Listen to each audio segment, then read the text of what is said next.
The darkness. The rock. The grassland was on the right. The birds and the sky were on the left. On two sides of the darkness, there were two worlds, like the world of the egg and the world of the sperms. Eventually, the darkness swallowed everything when the egg and the lucky sperm melted into each other. The egg has no tail. She waited quietly. Thousands of sperms could swim, making tracks as the chaos on the rock. Although their lives were short, they had tried their best to come. Towards the beginning of life, there is only one way for the sperm to meet the egg. Walking on the grassland along the Wheatburn beach, the grassy road is still smooth at the moment, but perhaps it will be the cliff edge on the next step. Only one sperm can find the right way. It is the most energetic, the most alert, and the luckiest one at the same time. In front of the entrance of the life passage, there were countless sperm corpses lying quietly, some of which might still hold a breath. Although they could no longer move forward, their flat bodies, washed by the tide, were lying there as a path waiting for the arrival of the lucky one. One day, it came. The egg looked out of the window. The tide hasn't risen.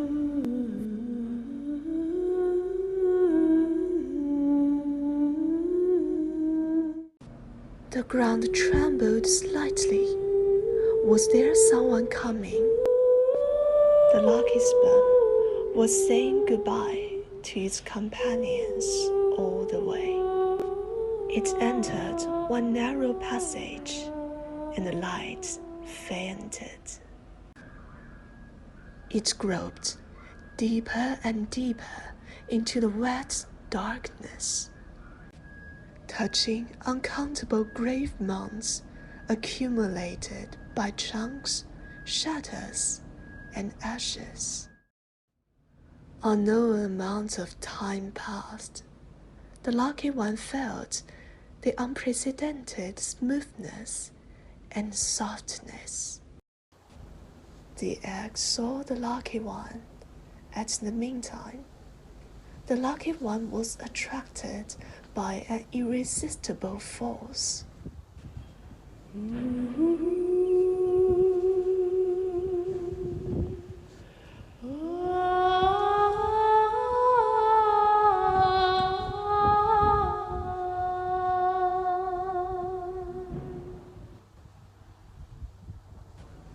As the moments of lightning, they combined into one.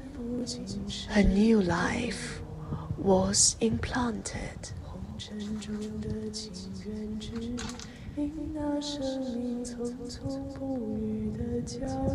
In the smooth and soft uterus, the amniotic fluid was gradually growing. The new life swam in the ocean, in the mother's body.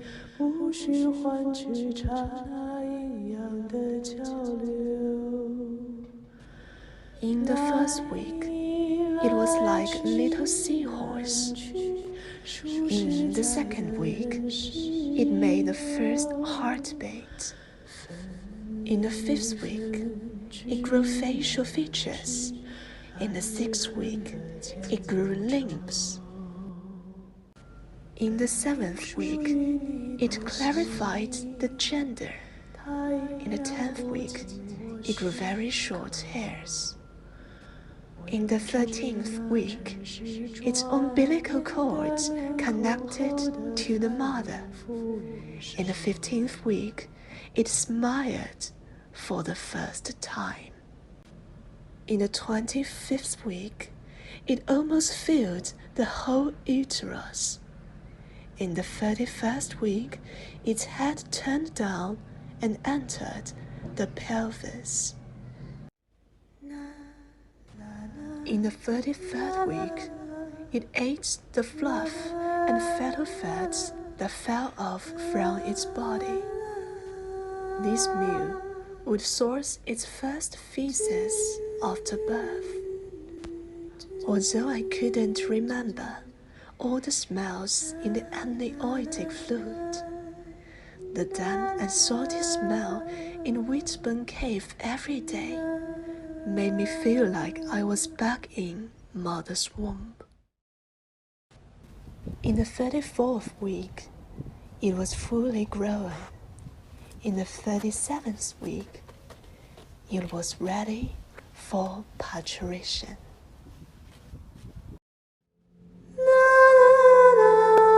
The birth canal opened. Transparent amniotic fluid became milky white. Outside the cave, I saw the first wave rush to the stone gate after the beginning of tide rise.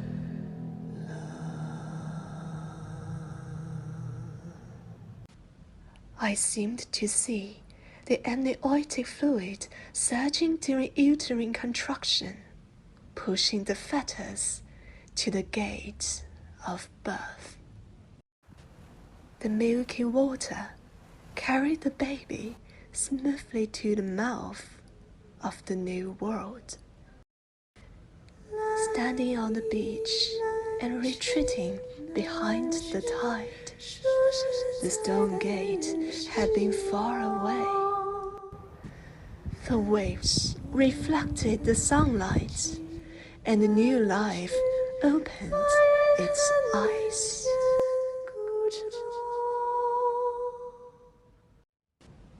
The tide rose higher and higher, and I had to return to the highland.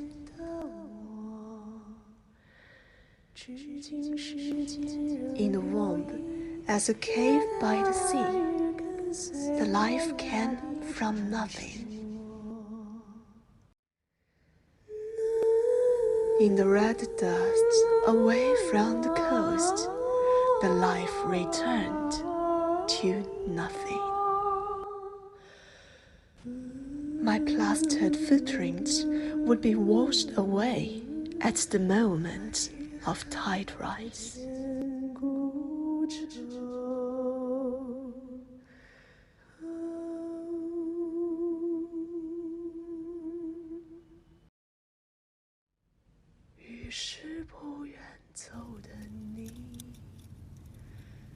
But the wrinkles on the reef, like wrinkles on the elderly's forehead, would always recall the tracks of countless lives before my birth and after my death. The life revolves and endures as the tide rises and falls around the Wheatburn Cave, farewelling to every newborn nomad and consoling every soul who silently returned.